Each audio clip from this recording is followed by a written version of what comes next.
Hai friends, welcome back to this channel with me Adrian. Senang rasanya bisa berjumpa dengan kamu kembali. Nah, di video kali ini kita akan membahas pengalaman saya menggunakan Samsung A13 ini. Secara overall, menurut saya ini adalah sebuah smartphone yang bagus untuk pengguna casual harian non-gaming. Nah, mengapa saya mengatakan seperti itu? Dan sekarang saya akan share satu persatu alasannya, dimulai dari kualitas layarnya. Samsung A13 ini hadir untuk mengisi segmen entry level di mana budget menjadi prioritasnya, dan Samsung memberikan kamu yang terbaik dengan layar 6,6 inch dengan panel PLS LCD yang kualitasnya setara dengan IPS. Memiliki resolusi 1080p dengan kerapatan pixel 400 ppi dan sudah dilindungi oleh Corning Gorilla Glass 5. Hasilnya, kamu mendapatkan screen to body ratio yang pas untuk menikmati berbagai konten video di Samsung A13 ini. Setelah menikmati puas konten multimedia di smartphone yang Samsung A13 ini, pasti ada satu hal yang kamu sadari, rasanya di bagian layarnya ini ada yang kurang. Ya, saya bisa menjawabnya dengan benar kalau kamu tidak mendapatkan screen protector. Di Samsung A13 ini sudah tidak mendapatkan lagi sebuah screen protector untuk melindungi layarnya ini. Dan juga perlu kamu note, kamu juga tidak akan mendapatkan sebuah clear case untuk melindungi back covernya Samsung A13 ini. Dan rekomendasi dari saya, belilah segera dua item itu, dan harganya sendiri sebenarnya tidak terlalu mahal, karena saya menghabiskan sekitar 20 ribuan saja guys.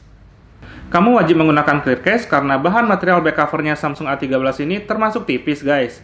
Kamu akan bisa bermain pencet-pencetan dengan back covernya ini, dan melihat plastik di bagian dekat kameranya ini naik turun guys. Plus finishing back covernya ini cukup membuat saya prihatin karena mudah sekali kotor dengan sidik jari kita, dan hal lainnya. Jadi kebayangkan guys, kenapa kamu sangat membutuhkan sebuah clear case ini untuk kamu gunakan di Samsung Galaxy A13. Nah, sekarang bagaimana untuk kualitas audionya? Sayangnya, kamu harus rela kalau audio di Samsung A13 ini masih single speaker. Dan opsi terbaik saat ini adalah menggunakan perangkat audio eksternal seperti earphone berkabel misalnya, seperti yang saya miliki ini, atau gunakanlah TWS. Dan buat kamu yang penasaran untuk bermain game di Samsung A13, mari kita tes.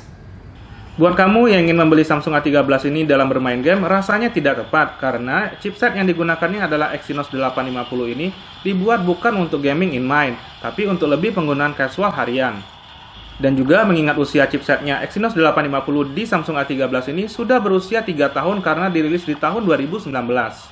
Dan itu berarti kemampuan chipsetnya sudah termasuk lanjut usia untuk mengimbangi kemampuan dari pengolahan grafis yang dibutuhkan oleh gaming modern zaman 2022 ini.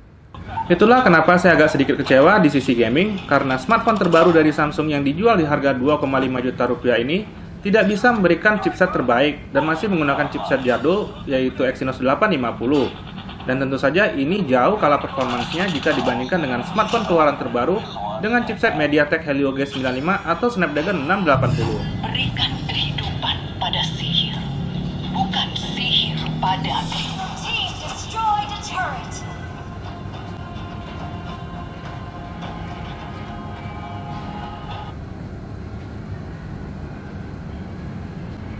Next, kita akan tes kameranya Samsung A13 ini. Namun tentunya sebelum kita tes tersebut, mungkin kamu bisa luangkan waktu sebentar untuk klik tombol subscribe agar channel ini bisa terus berkarya dan berkembang dalam memberikan konten terbaiknya untuk kamu.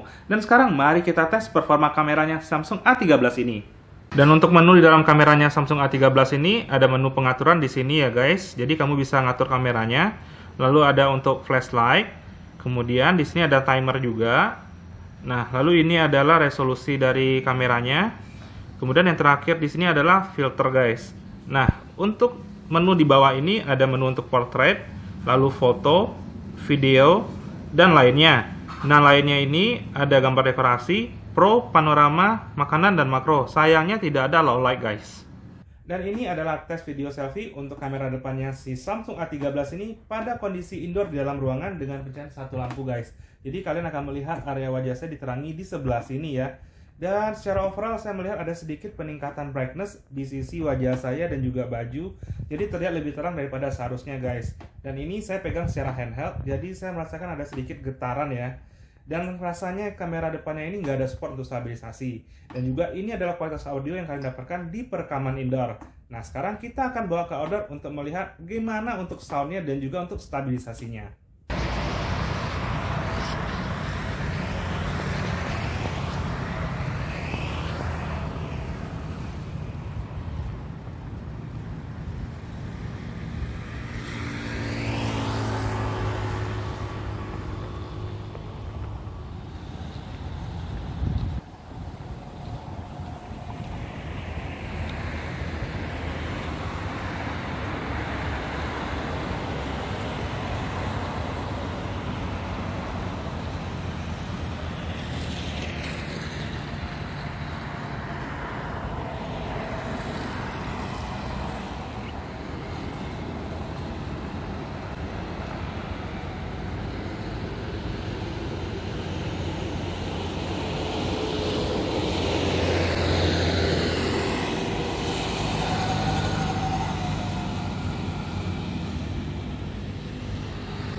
Dan ya, itu tadi kita sudah tes langsung kameranya smartphone Samsung A13 ini. Dan pendapat saya pribadi ada dua hal, yaitu plus dan minusnya.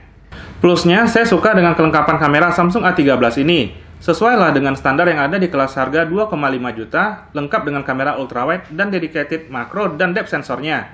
Namun minusnya adalah hasil dari kamera ini biasa-biasa saja, nggak ada yang spesial. Sebut saja, pertama, kamu nggak ada support stabilisasi baik di selfie kamera ataupun kamera utamanya. Yang kedua, kamu juga terbatas di opsi perekaman video 1080p. Dan yang ketiga, belum ada support sama sekali untuk kondisi low light atau mode malamnya. Finally, jika kamu bertanya kepada saya, apa saya merekomendasikan Samsung A13 ini untuk kamu? Jawabannya, yes and no. Yes, jika kamu hanya membutuhkan sebuah smartphone casual untuk penggunaan basic harian. Kamu dapat smartphone dengan layar besar, punya kamera yang lengkap untuk foto-foto casual, dan juga internal yang cukup besar di 124GB. Namun, dengan menjadi sebuah basic smartphone, maka tidak ada sentuhan spesial di A13 ini. Contoh saja, kamu tidak mendapatkan chipset terbaru, melainkan adalah sebuah chipset produksi tahun 2019 yang tidak kuat untuk dibawa gaming. Kualitas perekaman videonya pun termasuk standar, tanpa ada support untuk stabilisasi. Tidak ada support untuk mode malam juga, speakernya juga masih mono, bahan material back covernya yang tipis, punya pengisian daya yang biasa-biasa saja di 15 watt, dan say bye-bye juga sama fitur NFC. So that's it untuk video reviewnya Samsung A13 ini. Semoga video ini bisa memberikan informasi kepada kamu sebelum memutuskan membeli smartphone yang satu ini. Nah, apabila kamu ingin support channel ini, kamu dapat membantu dengan klik tombol subscribe, karena subscribe dari kamu adalah sumber motivasi untuk saya. And like and share video ini. Saya Adrian undur pamit dahulu, sampai jumpa lagi di video berikutnya.